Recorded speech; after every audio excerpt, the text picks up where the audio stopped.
my social engineering friends, we're here to talk about public policy. That's what this discussion is about.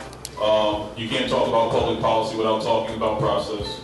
I have a very narrow function here. I don't have an opinion. I have a job.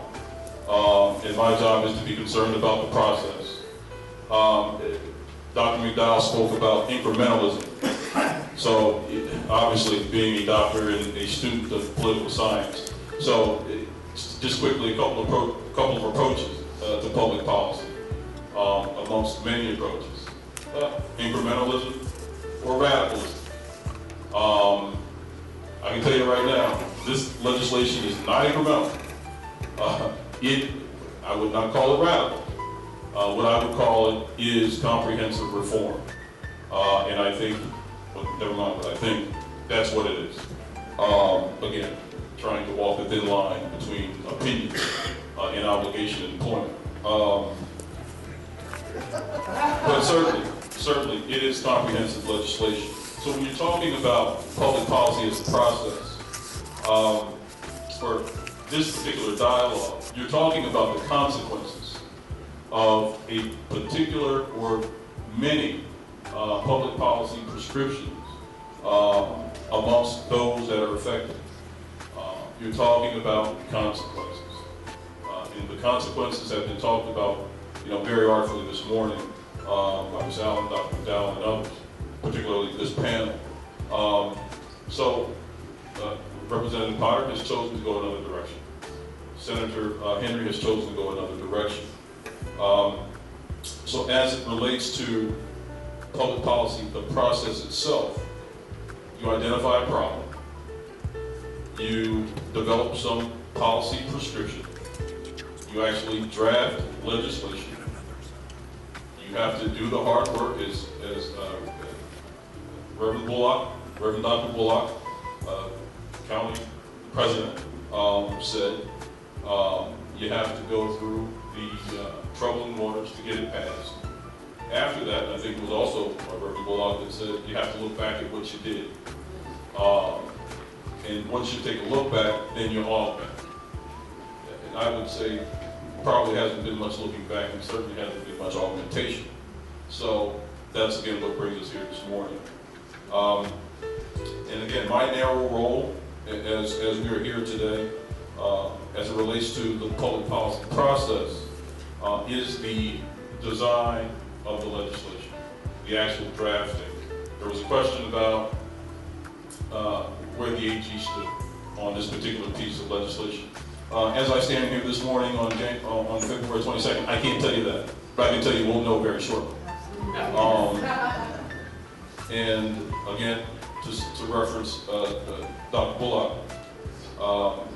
you can assume, you can foresee that there will be some adversaries. It is important that we embrace this legislation because this legislation can be a game changer wherein it is a law. But going back to actual legislation itself, you go through the actual conceptual phase. I don't know of anybody that's better at going through the conceptual phase than Dr. McDowell. This bill has many components, and all of them are aligned with the mission statement of our criminal justice system as expressed in our Delaware Code of Laws, to provide treatment, rehabilitation, and restoration of offenders as useful, law-abiding citizens in our communities. And I think you have seen the result, the work product, a serious concept put on paper. Beyond the concept, then we have to go into actual legislative language. And he has embarked upon both of those. Once you get past that, you go into the actual technical drafting, and that's why I'm standing before you. So, and through all those phases, by the way, there are conversations like this, serious dialogue, with all the stakeholders. Because again, it is a process and it takes form over time with the relevant input from all the necessary parties. So that is essentially the process, and I wanted to talk to you about process, where we are in the process. What you see this morning will change. It will change because it will touch many titles in the Delaware Code, and that is my function. And actually, it will probably be the function of one of my colleagues, another House attorney, because we will be writing it in tandem. We are writing it in tandem. Because it is a major piece of legislation, and it takes a lot of legal manpower to get done technically.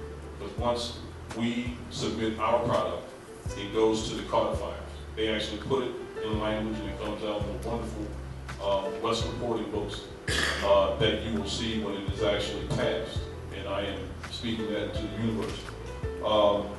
So that is the process.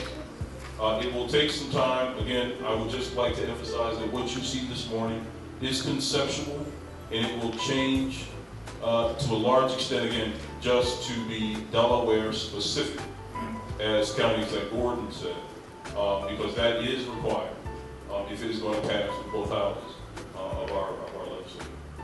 Thank you.